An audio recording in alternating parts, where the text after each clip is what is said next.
मैं नफीस अहमद अंसारी, किसान सेवक इंटर कॉलेज ननोता।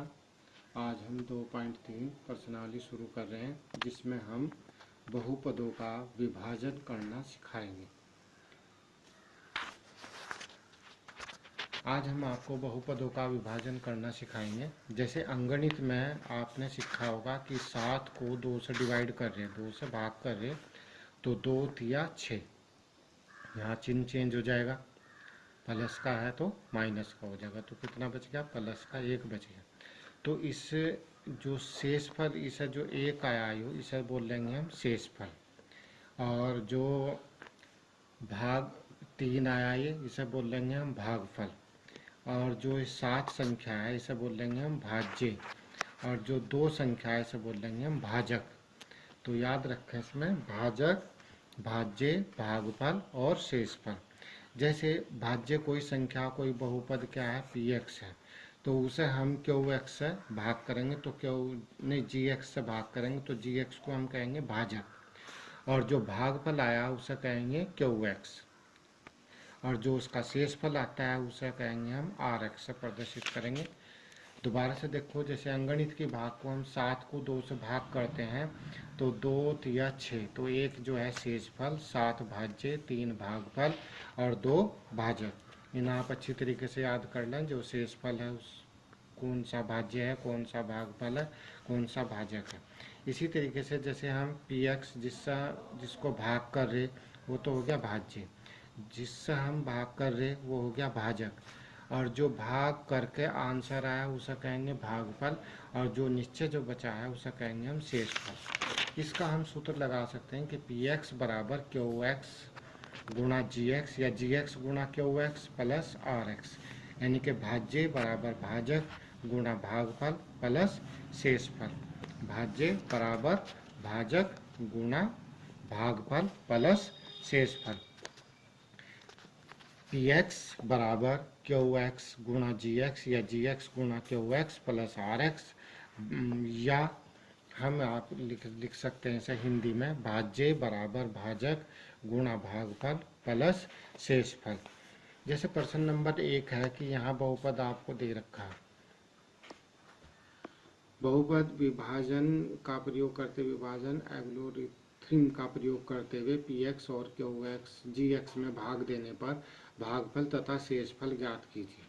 तो px बराबर क्या दे रखा आपको? x की power 3 minus 3x square plus के 5x माइनस 3 और gx बराबर x स्क्वायर माइनस 2। तो px को हम gx से भाग कर रहे हैं, तो भाग का नियम होता है, इसे आप जो है घटते हुए क्रम में लिख लें, और इसे भी आप घटते हुए क्रम में लिख लें, यानी कि सबसे बड़ी घात का पद, फिर उससे छोटा, फिर उससे छोटा, फिर उससे छोटा। हो सकता है ये उल्टे सीधे लिखे हो, ये यहाँ लिखा हुआ, ये यहाँ लिखा हुआ होगा, तो ऐसा नहीं है कि आप जो है पहले इसे जो है आप घटते हुए क्रम में लिख लें।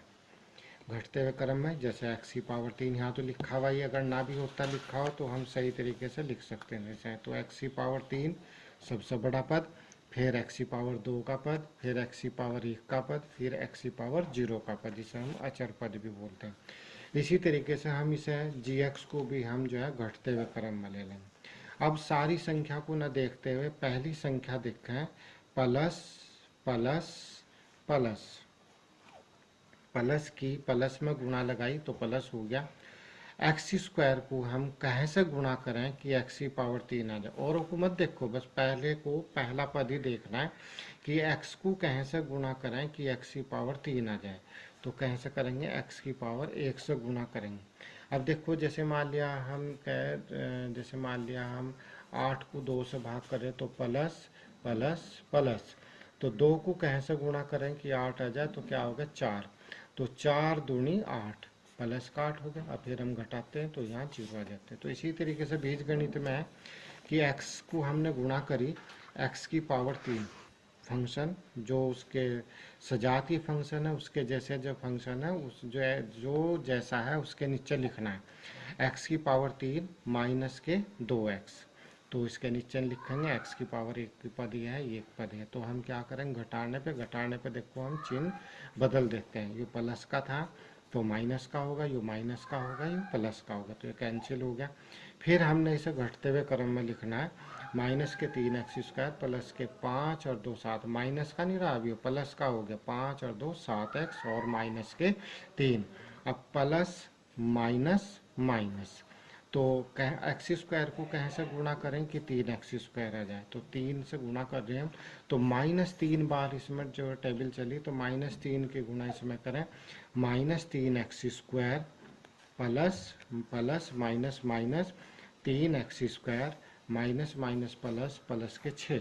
अब हम इसे घटा रहे तो ये माइनस का था तो प्लस का होगा, ये प्लस का था तो माइनस का होगा, ये हम कैंसिल कर सकते हैं। तो 7x और 6 और 3, क्योंकि ये भी माइनस का 6 और ये माइनस का 3 है, तो माइनस के कितने हो गए, 9 हो गए। दोबारा देखो प्रश्न नंबर 1, px को हम gx से भाग कर रहे, तो px हमने यहाँ लिख दिया। याद रखें इसे हम घटते हुए क्रम में लिखेंगे और gx को भी हम घटते हुए क्रम में लिखेंगे। घटते हुए क्रम में यानी कि सबसे बड़ी पावर, फिर उससे छोटी, फिर उससे छोटी, फिर उससे छोटी, हम इस तरह से घटते हुए क्रम में लिख देंगे। अब देखना यह है कि पहला पद देखें, यहाँ से x² है, कह का ये प्लस का है, तो इसे पहला ही पद देखेंगे यहाँ से प्लस प्लस प्लस, तो x² को कहीं से गुणा करें कि x ही आ जाए, तो x की पावर 3 माइनस के 2x, तो जैसे जैसा फंक्शन है सजातीय के नीचे सजातीय लिखना, सजातीय होता है एक जैसा, विजातीय होता है अलग। जैसे x की पावर 3 है, x की पावर 7 है, ये विजातीय हो गया। अगर x की पावर 7 है, x की पावर 7 है, तो ये जो है सजातीय हो गए। जो एक जैसे होते हैं उन्हें सजातीय, जो एक जैसे नहीं होते उन्हें विजातीय। तो x की 3 माइनस के 2x, तो हमने घटा लिया, घटाने पर हमने क्या चेंज करना है, क्या चिन्ह चेंज करना है, तो इसे हमने कैंसिल कर दिया, क्योंकि इतना ही प्लस का है इतना ही माइनस का, तो ये हम चाहे कैंसिल करें या मन में ही सोच लें कि ये 0 हो गया। फिर हमने इसे सारे को जोड़ना है, तो माइनस के 3x² प्लस के 7x और माइनस के 3, तो प्लस माइनस माइनस, तो x² को कैसे गुणा करूं कि 3x² आ जाए, तो 3 से गुणा करी, तो -3 से गुणा करी, माइनस के 3x² माइनस माइनस प्लस 6, तो प्लस हो गया, फिर ये माइनस हो गया, इसे कैंसिल कर दिया, तो 7x माइनस के 9, 6 और 3 9, और टेबल चल नहीं सकती हमारी, तो क्या, क्योंकि ये x² है, ये x की पावर 1 पावर है, तो और टेबल नहीं चल सकती, तो इसलिए हम इसे क्या कहेंगे, ये शेषफल बच जाता है। तो इसी में ये पूछा कि भाग देने पर भागफल तथा शेषफल ज्ञात करें, तो भागफल क्या हो गया हमारा, भागफल हो गया हमारा x माइनस 3 और शेषफल हो गया हमारा 7x माइनस के 9।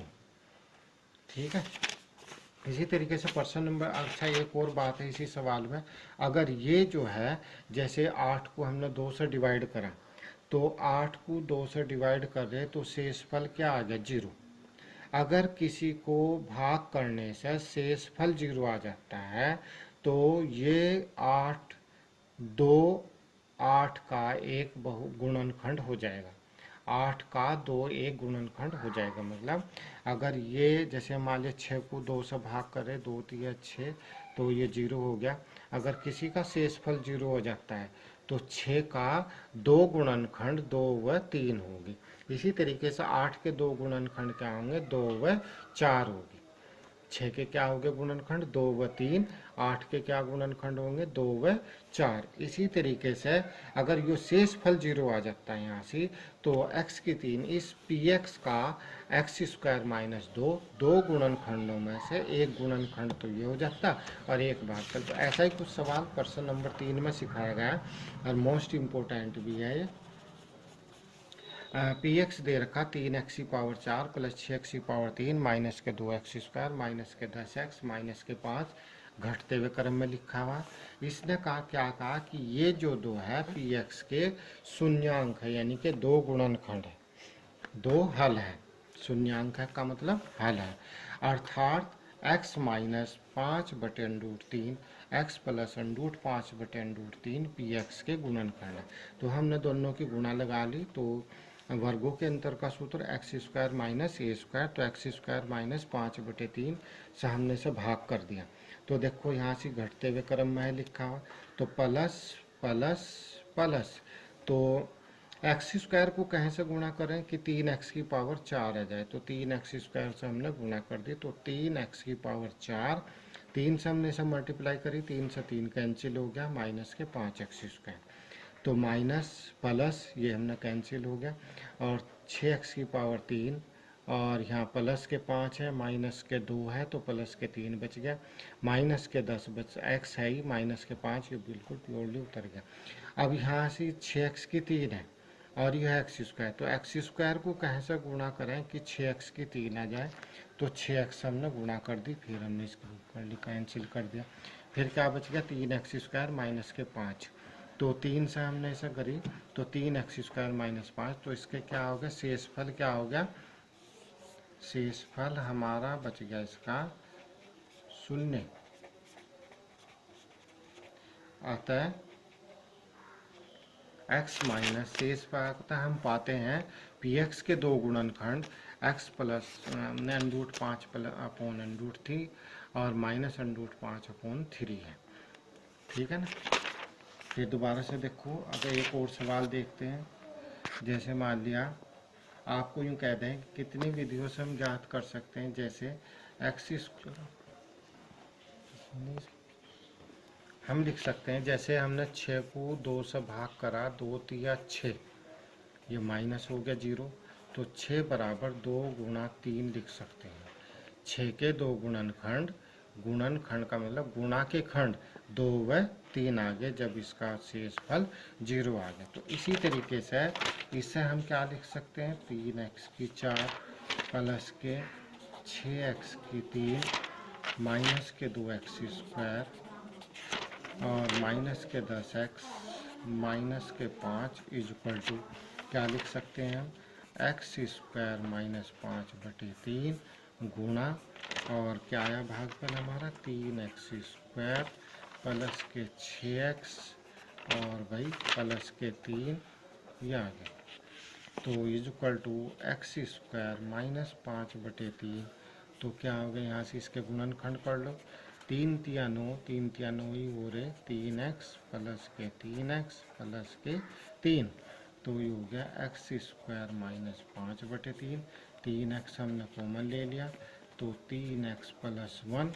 और एक कॉमन ले लिया 3x प्लस 3 कॉमन ले लिया हमने, तो 3x, तो x प्लस 1 सॉरी, और ये 3 कॉमन ले लिया हमने, तो कितना हो गया, x प्लस 1 हो गया।